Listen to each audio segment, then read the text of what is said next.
It was 1995, and Tony had just graduated from high school. And as he's hanging out with a friend of his, John, that he hasn't seen in 7 years, Tony asked John, "You ever been to New Orleans?" John said no. And Tony said, "Let's go." And they did. Between the two of them, they had $140. But back then, that was more than enough. They made it to New Orleans, almost died of culture shock, and turned around and headed to Magnolia, Mississippi to get some sleep. They stayed at the Magnolia Inn, which was pretty crappy, but it was clean and cool. And it was May or June in South Mississippi, so cool was the only adjective that mattered. And they stayed up that night, playing poker, drinking Gordon's vodka, and talking about who knows what. Probably girls, or college girls.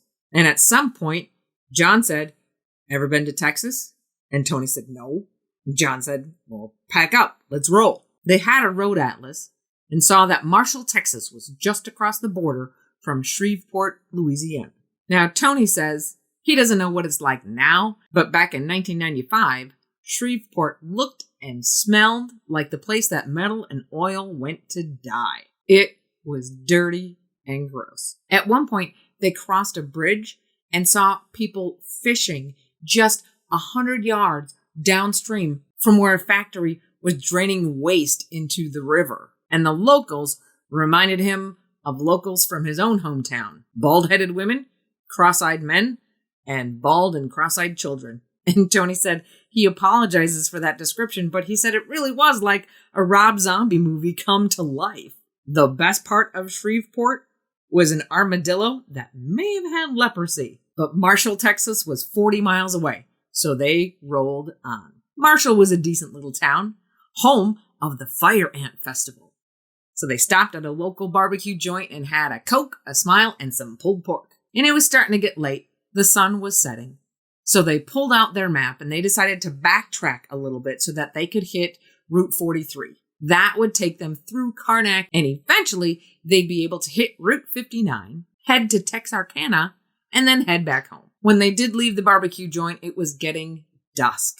And Route 43 is not well lit. John was driving, and he was doing about 45 miles an hour, because on that road, going any faster, even for a pair of teenage idiots, would have been really reckless. The road was dark and winding and full of hills that ended in curves. And there were lots of pairs of glowing eyes on either side of the road. And they could hear the crickets and the bullfrogs over the engine of that old Sentra. It was peaceful and creepy at the same time. And the humidity was a real thing, tangible. The air was thick and it smelled like pastures and hay and swamps. And they drove for what felt like hours. After midnight, Tony sees a sign that informs them that Bivens is the next town of any real size. And Tony feels himself being hypnotized by the yellow lines on the road.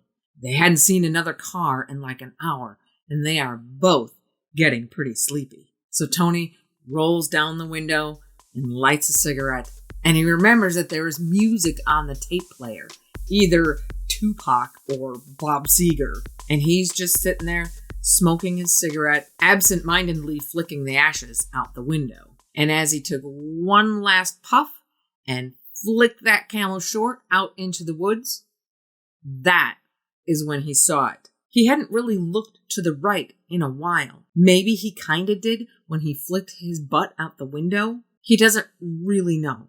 But what he does know is in his periphery, he could see something running with the car. It was just behind his window. And he looks over at the speedometer and it says 40 miles an hour. And he looked at his friend, and his friend is looking straight ahead. So Tony just looks straight ahead. But he could still see it. He could see one huge arm. Matted fur, rusty brown, sticky, almost primal. So he eased his right hand over and rolled up his window. And John is still looking straight ahead with his jaw clenched. And he put both hands on the wheel and sped up. No words were said. Tony still looked straight ahead, but out of his periphery, he could still see that arm moving, muscles and tendons visibly rippling underneath that matted hair. And as the car gained a little speed, the thing running alongside them lost pace slightly. And that is when Tony saw the hand at the end of that nightmarish arm. The hand was clenched in a fist the size of a cantaloupe. A really big cantaloupe. It was covered in the same hair that was slightly darker around the fingers, like it was stained with something. And suddenly, the hand unclenched, and he saw the claws, black as midnight. Those claws were at least 2 inches long and sharp like an animal's. It wasn't a hand so much as it was the paw and claws of a beast whose sole purpose is to kill and eat. So Tony looked at John, looked at the speedometer, 50 miles an hour, and looked straight ahead again. The thing was still there. So Tony lit another cigarette, didn't open the window, and just said, "Shit." The music had stopped a while ago, and Tony broke the silence by asking John, "Hey, do you..." And before he could finish, John said, "I see it. I've been seeing it for a long time." And Tony asks, "How much do you see it?" And John says, "More than I want to." And Tony says, "Speed up, John. Just speed up. It cannot keep up with us forever." And Tony feels the car start to speed up, looks at the speedometer again, 55 miles an hour. And whatever it is that's chasing them finally starts to lag behind. So Tony musters the courage to just look a little bit to his right. And he says that in his 37 years of life, he only has 2 regrets. One of them is picking up that first cigarette. The other is looking to his right. The beast was huge.